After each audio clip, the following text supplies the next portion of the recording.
राधे राधे, हरे कृष्णा। कैसे हो आप सभी लोग? आशा करती हूँ आप सभी परम मंगल में होंगे, स्वस्थ होंगे, अच्छे होंगे। सबसे पहले आप सभी को योगिनी एकादशी की अनंत और अनंत शुभकामनाएं। योगिनी एकादशी आप लोगों को पता है 21 तारीख की भी है और 22 तारीख की, 2 दिन की योगिनी एकादशी बनाई जा रही है। अगर मैं खाटू श्याम सीकर की बात करूं तो 21 जून की योगिनी एकादशी बनाई जा रही है। वहीं अगर मैं उज्जैन महाकाल की बात करूं तो 21 जून की योगिनी एकादशी बनाई जा रही है। वहीं मैं अगर बाकी बिहार जी की मंदिर, निम्मित संप्रदाय, गौड़ी संप्रदाय, इस्कॉन टेम्पल की बात करूं तो 22 जून को योगिनी एकादशी बनाई जा रही है। ठीक है ना। तो आप लोग जब भी योगिनी एकादशी का व्रत रखना चाहो तो आप रख सकते हो। बड़े सारे लोगों का ये प्रश्न होता है, दीदी हर बार ही ये स्यापा हो गया है कि एकादशी 2 दिन की पड़ती है, शरीर में इतना सामर्थ्य नहीं है, हम दोनों दिन का व्रत कैसे रखें? इतना सामर्थ्य नहीं है, हम दोनों दिन का एकादशी का व्रत कैसे करें? मैं बिल्कुल आपकी बात समझ सकती हूँ। कहते हैं कलयुग में अन्य में ही मनुष्य के प्राण समाहित होते हैं, तो भूखा रहने की कैपेसिटी कलयुग में लोगों पे है नहीं।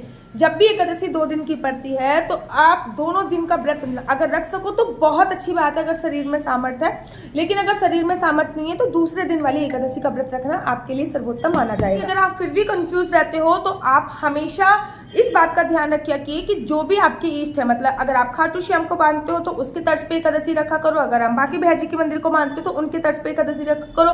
अगर आप इस्कॉन टेम्पल को मानते हो तो उसके तर्ज पर आप एकादशी इत्यादि रख सकते हो। मैं हमेशा जब भी 2 दिन की एकादशी होती है तो दूसरे वाली एकादशी का व्रत रखने का ही फल प्राप्त कराती हूँ और दूसरे वाली एकादशी रखने के व्रत रखने की एडवाइस देती हूँ, क्योंकि दशमी युक्त एकादशी का व्रत रखने से हमारे जो पुण्य कर्म होते हैं वो थोड़े से क्षीण हो जाते हैं।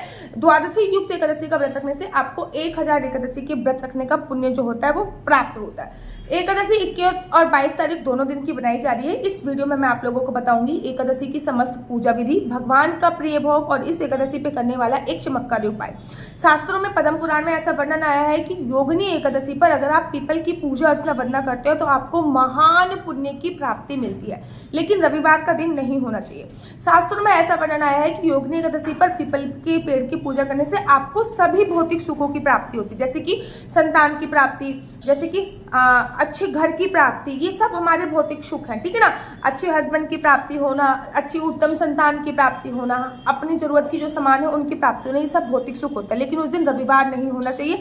पीपल के पेड़ की पूजा के लिए आप 1 लोटा जल लेके जाइए, पीपल के पेड़ को सींचिए, उसके बाद एक वहां पे एक दीपक प्रज्वलित कीजिए और उसके तत्पश्चात पीपल के पेड़ की परिक्रमा कीजिए। शाम को भी पीपल के पेड़ पर एक दीप प्रज्वलित अवश्य और अवश्य कीजिए। तो इस प्रकार से आप पीपल के पेड़ की पूजा अर्चना वंदना कीजिए। एकादशी का जो नियम होते हैं वो त्रिदिवसीय व्रत की श्रेणी में आते हैं। 3 दिन तक व्रत नहीं होता, लेकिन 3 दिन तक कुछ नियम होते हैं जिनको आपको फॉलो करना होता है। जैसे कि एकादशी से 1 दिन पहले जो तिथि होती है उसको बोलते हैं दशमी तिथि। तो दशमी तिथि पे हमें कुछ नियमों का फॉलो करना होता है, जैसे कि दशमी तिथि पे संपूर्ण ब्रह्मचर्य का पालन करते हैं। दशमी पे संपूर्ण ब्रह्मचर्य का पालन करना होता है। किसी भी प्रकार की कोई काम वासना क्रीड़ा को अंजाम नहीं देना होता। दशमी पे पृथ्वी शयन करना होता है। दशमी तिथि पे सूर्यास्त के बाद भोजन करने की मनाही होती है। दशमी तिथि पे लहसुन, प्याज, मांस, मदिरा का सेवन आपको नहीं करना होता है। ठीक है ना। अब बड़े साले देखो, कल मेरे पास एक क्वेश्चन आया था। क्वेश्चन क्या आया था, मतलब किसी ने पूछा था, मैं नाम वगैरह तो नहीं लूंगी, दीदी क्या मैं तुलसी माला धारण कर सकती हूँ? मैं पूरे हफ्ते में 1 बार नॉनवेज खाती हूँ। बिल्कुल, मैंने उनको बिल्कुल मना कर दिया, बिल्कुल ही मना कर दिया। इसलिए मैं कहती हूँ कि कुछ लोग ऐसे भी हैं जो एकादशी का व्रत रख सकते हैं, लेकिन महीने में या फिर हफ्ते में 1 बार नॉनवेज खाते हैं। ऐसे बहुत सारे लोग हैं, जैसे कि बंगाल में मछली खाना हो गया, या फिर मैं पुणे महाराष्ट्र की बात करूँ तो यहाँ पे मछली और मीट वगैरह बहुत ज़्यादा ही खाई जाती है। तो इसलिए मैं लहसुन, प्याज, मांस, मदिरा का उपयोग की मनाही होती हूँ। इनफैक्ट दशमी तिथि से 1 दिन पहले तो मैं चावल खाने की ही मनाही कर देती हूँ, क्योंकि चावल को डाइजेस्ट होने में काफ़ी समय लगता है। मैं चाहती हूँ कि एकादशी वाले दिन अन्न का एक भी दाना आपके पेट में, आपके उदर में समाहित ना हो, इसलिए कुछ हाँ, कभी कभी ऐसा हो जाता है कि दशमी तिथि पे एकादशी से 1 दिन पहले हम लोग ऑफिस से थोड़ी देरी से आ रहे हैं, तो अब कैसे करें भैया? अगले दिन तो व्रत है, तो हम फलाहारी भोजन कर सकते हैं, जैसे कि आम का सेवन कर सकते हैं, किसी भी फ्रूट्स का भोजन कर सकते हैं, कुट्टू के आटे की पूड़ी, कचौड़ी इत्यादि बनाकर उनका सेवन कर सकते हैं, आलू की सब्जी का सेवन कर सकते हैं, पेटे की सब्जी का सेवन कर सकते हैं, घी की सब्जी का सेवन कर सकते हैं। ये जो सभी सब्जियां होती हैं ये फलाहारी भोजन में आती है। फिर एकादशी वाले दिन सुबह सुबह ब्रह्म मुहूर्त में उठना होता है। पानी में कुछ ना कुछ डाल के आपको स्नान करना होता है। चाहे पानी में आप गंगा जल डालिए, सप्त नदियों में से किसी की भी नदी का जल डालिए, मैंने बेसिकली क्या कर रखा, नदी का जल तो मैं डालती ही हूँ, मैंने आंवले की ना आइस बना रखी है, ठीक है ना। फ्रीजर में जो आइस ट्रे होती है उसमें आंवले का रस बना कर डाल दिया, एक आइस निकालती हूँ और मैं अपने पानी में डाल देती हूँ। तो क्योंकि आंवले के पानी से स्नान करने से आप पे श्री हरि की कृपा सहज प्राप्त हो जाती है। तो आप चाहो तो ये भी कर सकते हो, आंवले का रस डाल सकते हो, दूध डाल सकते हो, दही डाल सकते हो, लेकिन खाली पानी से इस दिन में स्नान करने की मनाही होती है। उसके बाद पीले रंग के वस्त्र पहनो। मैंने एक दो जोड़ी कपड़े केवल और केवल एकादशी के लिए ही ले रखे हैं, वो पीले रंग के वस्त्र होते हैं, पीली रंग की चुन्नी होती है। उसके बाद पूरे घर में गंगा जल का छिड़काव आप करते हैं। उसके बाद आपको अपने घर की जो चौखट होती है, दहलीज होती है, उसको पूछना होता है। हल्दी लीजिए, हल्दी में गंगा जल डाल दिए, हल्दी को ऐसे घोल लीजिए और आपके घर की जो चौखट है उस पर ऐसे ऐसे करके लगा दीजिए। बीच में एक स्वास्तिक बना दीजिए, उस पर दिया जला दीजिए, थोड़े से पुष्प समर्पित कर दीजिए। ये हो गया आपका चौखट पूछना। हर एकादशी पे घर के मुख्य द्वार पर आपको स्वास्तिक अवश्य बनाना चाहिए। उसके बाद आपके घर पे जो भी जुगल जोड़ी सरकार है, आप उन जुगल जोड़ी सरकार को स्नान कराइए। नियम मान लीजिए कि मैं हमेशा एकादशी वाले दिन पंचामृत से स्नान कराऊंगी, तो मैं पंचामृत से स्नान कराऊंगी, तो पंचामृत से आप लोग स्नान इत्यादि कराइए। कार को आपको स्नान कराने के बाद एकादशी की छोटी सी पुस्तक होती है, उसमें एकादशी की कथा होती है, एकादशी की कथा कीजिए। उसके बाद भगवान का जो भी प्रिय भोग होता है वो दीजिए। उसके बाद आरती कीजिए, ठीक है ना।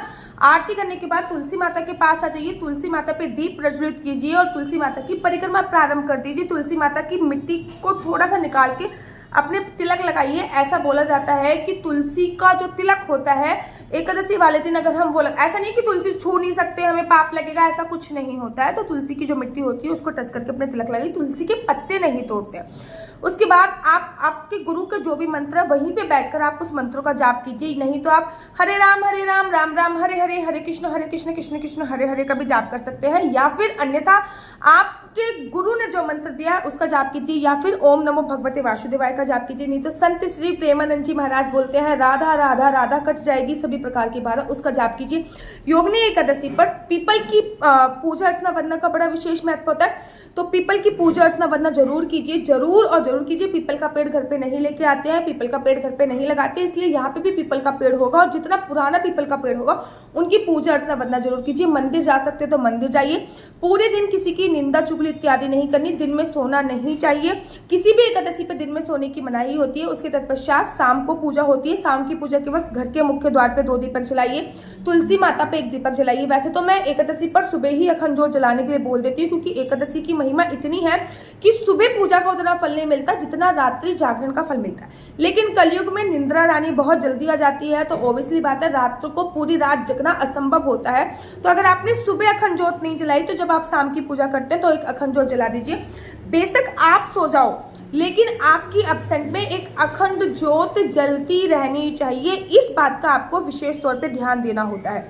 अगले दिन सुबह सुबह जल्दी उठिए और जल्दी उठने के बाद हरिवासन समय निकलने के बाद आपको अपने एकादशी के व्रत का पारण करना होता है। जिन लोगों ने 21 तारीख का व्रत रखा है वो अपने व्रत का पारण 22 तारीख को 1:30 बजे के आसपास करेंगे, और जिन्होंने 22 तारीख को व्रत कर रहा है वो 23 तारीख को सुबह सुबह 5:30 बजे के आसपास अपने व्रत का पारण करेंगे। ये योगिनी एकादशी है और इस योगिनी एकादशी पे भगवान का जो प्रिय भोग है वो ये है कि माखन मिश्री का भोग। मिश्री जो होती है, मिश्री का भोग लगाने से इस एकादशी पे आपको कीट पतंगे की योनि नहीं मिलती। आपने देखा होगा ना बहुत सारे कीड़े जो हवा में उड़ते रहते हैं, वो कीट पतंगे की योनि से आपको मुक्ति मिल जाती है। और माखन मिश्री जो है वो आप व्रत में खा सकते हैं अगर आपका फलाहारी व्रत है। कोई कोई व्यक्ति ऐसे होते हैं जो निर्जला व्रत रखते हैं, सारे ही व्रत निर्जला रखते हैं वो अगले दिन इसका सेवन करेंगे। लेकिन जो निर्जला व्रत नहीं रखा, जिन्होंने फलाहार खा के व्रत रखा है वो इस फलाहार का सेवन कर सकते हैं। मतलब माखन और मिश्री का सेवन व्रत में किया जा सकता है। कहते हैं माखन मिश्री का भोग लगाने से हमको कीट पतंगे की योनि नहीं मिलती। साथ ही के साथ मखाने की खीर अवश्य और अवश्य बनाइए, जितना बांट सकते हो उतना बांटिए। द्वादशी पे आधा किलो या 1 किलो मिश्री किसी मंदिर में दान अवश्य कीजिए।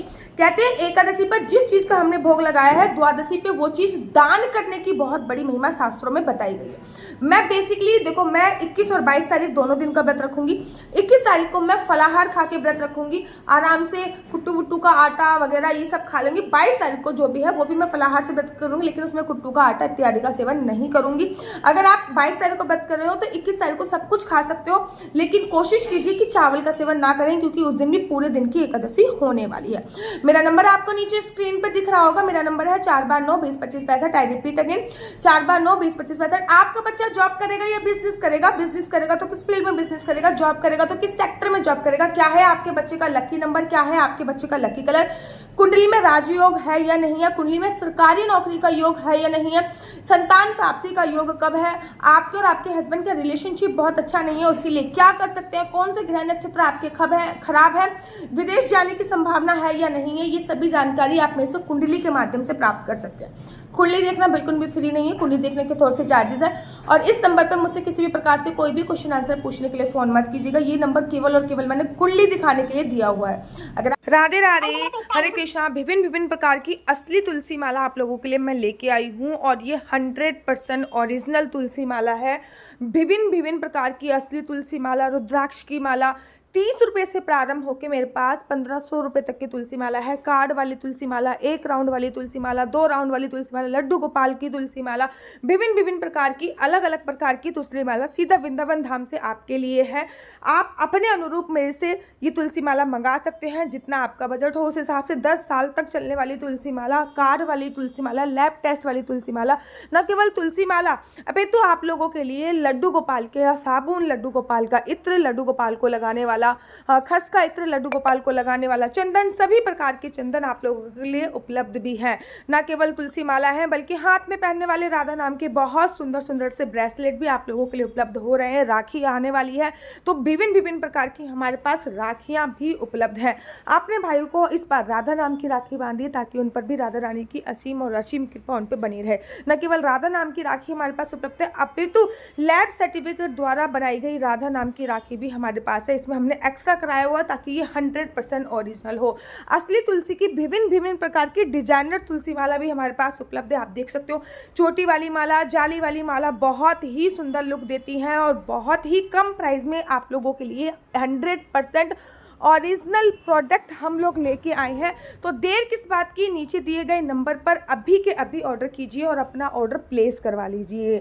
100% ओरिजिनल तुलसी माला, क्योंकि आजकल ओरिजिनल प्रोडक्ट मिलना बहुत ही मुश्किल है।